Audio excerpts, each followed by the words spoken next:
Welcome back to Stop, Talk, and Roll. It's been a minute. It's good to be here.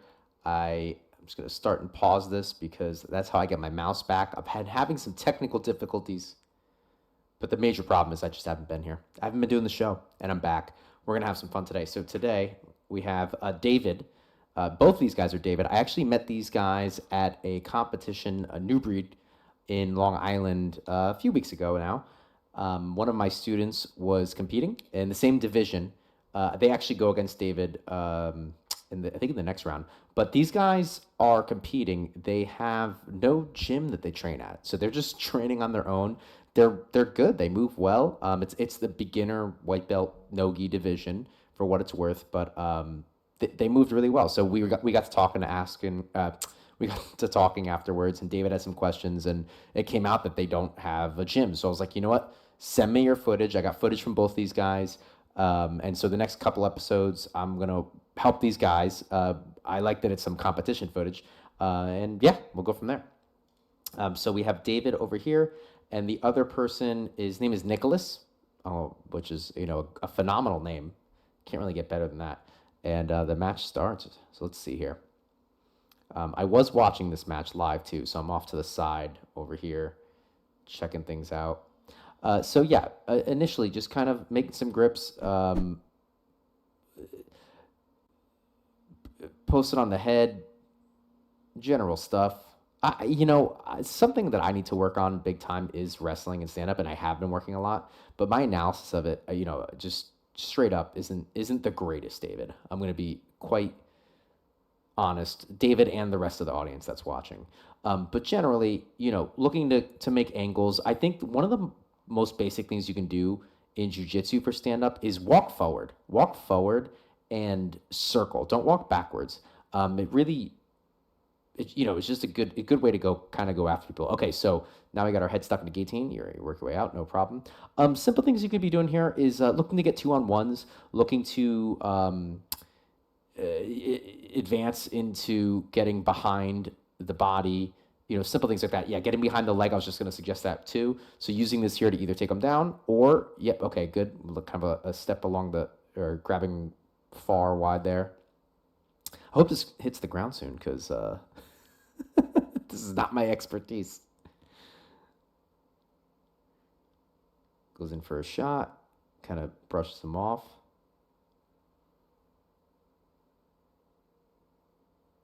Nice. Okay, and then he sits down. Now, was that two? Yeah. Side note, I'm going to pause real quick. This guy, seriously, the best ref that I've ever seen. This guy, major props, was super awesome. A bunch of times, again, this is the white belt division. There were people doing some illegal maneuvers in competition, and he wasn't there when they, once the guys did the illegal moves. He wasn't there berating them and DQing them. He would just pause the action. He would, give up a penalty, but he would then talk to the guys and be like, listen, you can't do X, Y, and Z. This is the reason why, don't do it again. And it was a nice breath of fresh air. And then on top of that, he was just really he was very much in control of the matches. It was good to see. All right, so finally, we're on the floor here. First thing, Nicholas, right away. Don't give this up. All right, and David, I know this is for you, but I give comments to both people, okay? So this is good for you to know, too. I was actually just working in private this morning, and we were working from half guard, for what it's worth, but we were starting with a shoulder and a head clamp, or a shoulder clamp, or double unders. And the game was, so a long time, spoiler, I've been doing eco, so the constraint was for the top player to just disconnect from this connection that the bottom player had on him, because it's that strong, okay? But when you get something like this, you want to maintain that, because you've broken their posture, and what happens is, as much as they want to attach to you, you also want to attach to them when you're attacking. You're breaking their posture down, you're keeping them down, and then what it's going to allow you to do, you already have some movement in your legs. It's going to pin their upper body to you, right? It's going to immobilize it in relationship to your body, and their hips are going to be light because they're top heavy, they're down, like their shoulders are down, their chest is down, so their hips are going to be able to move. So you can get under there and more easily move their hips all over the place and look to destabilize them and knock them over and get a sweep. All right. But David, you do an excellent job. I would absolutely look to remove that. Good. And then now we're in the closed guard. So the main thing here is, yeah, beautiful. Love, really slight thing. Ref kind of blocks it in a second. But I love this. So the second you feel that someone opens their guard, right? So closed guard, Nicholas opens immediately. I like to occupy that space because when you're dealing with a closed guard, the first thing you need to do, as far as the top player, the first thing you need to do after you maintain posture and get rid of any kind of attacks on you, the first thing you need to do is open that guard, right? And so I tell my students all the time, if you're in someone's closed guard and they voluntarily open it, you need to get out of there instantly, right? Like you need to take advantage of that in the moment and get out of there. So I love that. And again, the ref kind of gets in our way here, but you see that David does an excellent job of rounding his body, which is something that I like to do. And he's taking his knee and stapling the bottom player's leg immediately. Okay. Now, this isn't like a step-by-step thing on how to do it. It's just you need to do something to dissuade them from trying to lock their legs again, or just prevent it completely by occupying space. So he does do that. However, we kind of give it back up and he gets back in. Now, so David, if you had stayed disciplined with keeping that knee open, right? When you go to stand here, right, now you're standing with an open guard, which is a much different situation. Now, this isn't the worst thing in the world. It's good to get up. From here, I would look to get hands in armpits or hands in hips and just start creating tension on the enclosure, right? You want to create tension there, so eventually that pops open and you can look to keep the guard open. Again, guard's open, so taking that opportunity to immediately address that. So this gentleman is clearly going for arm bars, triangles, and then either using those to sweep or trying to get the finish. So just being mindful of your arms are really important here. Now, again, priority is opening up this legs. Open up the legs. This is a great. I love this right here. I've been talking with my students about this a lot. So making connections. Typically, it's good, right? Like you want to make connections on the person. But what are those connections doing for you? You're grabbing his hands, which lets you control his arms. That's fine. But what is that doing for you? And I'm not saying this. I don't know. I don't know the answer for you right now. Like it's something you need to think about. But whenever you make grips, whenever you make connections, you have to think about what is this doing for me? How is it helping me? I think a classic example, and David, I think you might be aware of this, but for people that have been training a little bit longer, a classic example of making a grip that doesn't really do anything for you, and we've all done it, is when you're on the bottom of side control and you see the guy, or you might have done it too, you reach up and you hug him. Not really doing anything for you, right? The top player is trying to pin you. So by you reaching up, hugging them, and pulling them into you, you're just assisting in that pin, right? So that's an example of connection, of a grip that isn't doing anything for you. In this case, you are controlling his hands, which is fine. But remember, your priority right now, aside from keeping yourself safe, which if you need to do that to keep yourself safe for a second, no worries. But remember, you need to open up this guard, okay? You have to get in here and open this up. Now, the nice thing is we're competing, and you are up to nothing right now. So the onus is kind of on the bottom player to move. However, I like to take a step back from the points and focus on good jiu-jitsu, right? And it's like, what do you do here? But those points are important. Context is king, right? Context is the most important thing. Good job getting them back down, pinning them, guards open. Yep. I like that. So I would be looking, okay. So you're pinning them. I love this, okay? And this is what I was talking about before. If you connect chest to chest, the hips get light. It's easier to move them. In this case, David is the one that is holding Nicholas down, right? So now it's going to be easier for David to dictate where the match goes. So from here, what you would look to do is you would look to advance. If you segment the legs out, you would look to get from your body being near the foot line, right, up to the knee line. Okay, so you're still occupying this space down here, right? you're still occupying the space down here. And what I would like you to do is get up so you can occupy this space. And what I mean by occupy, I mean get your feet or shins or knees essentially behind their knees. And what that's going to let you do is start stapling their legs to the floor, start pinning their legs to the floor, and looking to get then past the line of the hips. So if you think of it, there's kind of like 3 lines here. It's called segmentation. 1, 2, and then obviously on you can't see it here, but 3, right? So you have 3 lines that you need to get through. Same thing's true with the upper body. If you take, there's nobody in the background here, but when we get there, you have wrists, elbows, shoulders, right? So if someone's like pushing on you, or even if they're defending guard, right? You get by their wrists, you get to the elbows. You get by the elbows, you get to the shoulders. You get to the shoulders, you get to the chest. By the shoulders, you get to the chest. Okay. All right. So let's keep going here. Checking the time, 1:30. I believe these were 4-minute rounds. So again, same thing. Yeah, trying to get through here. He's able to close his guard again. You can submit him here. You can. So historically, when you're thinking like the technique, right? It's like, okay, they tell you to get beyond, past the guard and all those things. Don't task somebody out from the guard. But why is that?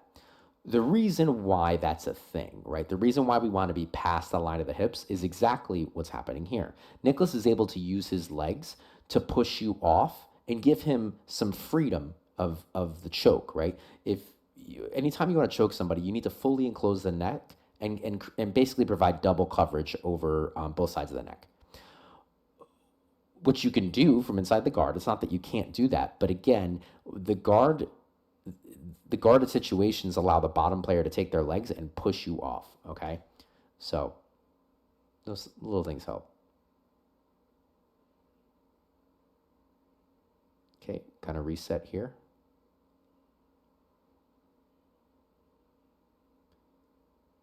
Looking for a Kimura. I like that you wrap up ahead. So I would highly recommend, like when you get an opportunity to train, I would start in this scenario and then use this to start working your way around, passing the guard, for example.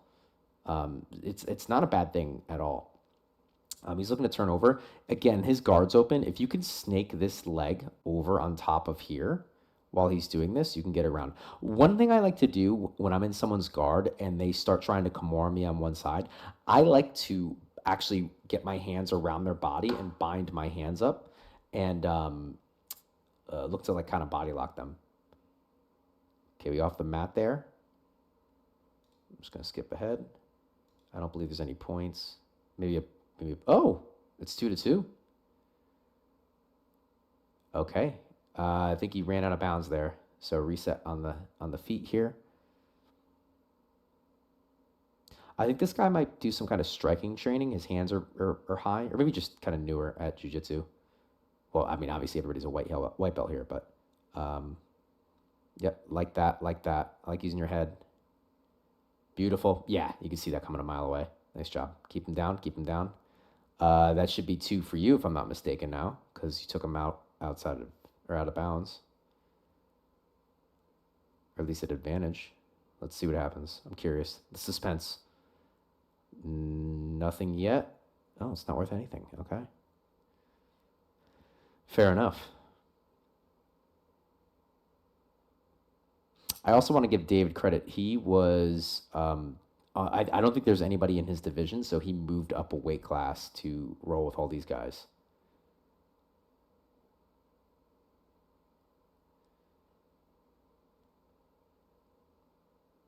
Nice. Oh, beautiful. My goodness. Damn.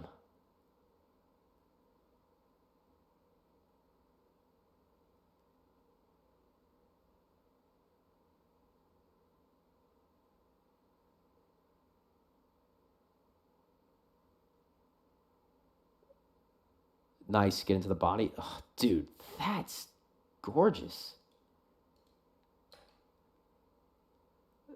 Okay, so you get in on the body. Get to the side. Yeah, dude. Nice takedown. Beautiful. Yep, and keep him down. Good. That's 2, right? That's got to be 2. Yeah, okay. Beautiful takedown at the buzzer. Nice job. All right, good round. So my suggestion for you, um, I would play some games. Let's get better. Yeah. So I would play some games. So when I say that, I mean, so I would start here, both sides, right? So you flip flop as you go. But I would start in this alignment. You could even start. I would recommend not having the guy have close guard at first, so they can have like a half guard or a butterfly, and work on passing the guard from that situation, right? And so your job is going to be to maintain this. Don't try to choke them. I just want you to try to get past the line of the hips while maintaining this connection, okay? And then the bottom player, their job's either going to be to become the top player or to free themselves from this connection. So you just keep resetting there, right? And you'll flip flop every time. So as you pass the guard or as you get swept, you'll flip flop top and bottom, and you'll just go back and forth. And then just change the starting alignment. You can start in close guard, start in half guard, you can start in butterfly, and then you can start in close guard. And see what you need to do. Just imagining what could happen, I don't know. I would imagine it's probably a lot more possible to succeed with, you'll probably be a lot more successful in half guard and butterfly. And in closed guard, you're probably going to have to do something to address the feet. But I would recommend doing it from half guard and butterfly first, because you're going to learn how you actually, what the skills are required to get past the line of the hip. And once you have those down, you can then take them to close guard and see if you can apply them. It might work, it might not. If it doesn't, maybe that's one of those situations where this isn't the best thing to do from close guard, and you're going to need to open the guard first. Or maybe you discover something. Maybe you figure something out. Maybe being a smaller player in a larger division allows you to kind of sneak through, get your hips through their legs. I don't know. I genuinely don't know the answer to this question, but I would recommend doing that as a takeaway from this, because you end up in here quite often. And if I remember correctly, I'll get your match with our guy too, with Justin. Justin had you in close guard a bunch, and he loves close guard. That's like his thing. So just something to play with. All right, guys. Thank you very much. Like and subscribe. Check out my videos. If you want to be on the show, check out the description below. Send me an email at stoptalkandrolljj@gmail.com, and we'll get you on here. All right, guys. Have a lovely day. Thank you so much for watching. I'm sorry. What was that, Jimmy? Oh, you want me to remind them to like, comment, subscribe, and share the video if they can? Thanks, Jimmy. Right, and if they want to be on the show, they can check out the description below and submit a round to Stop Talk and Roll. Yeah, I have a bunch of other videos. I got this one, and that's a good one, and that one's my favorite. That one, the guy's kind of a jerk, but like it's a good.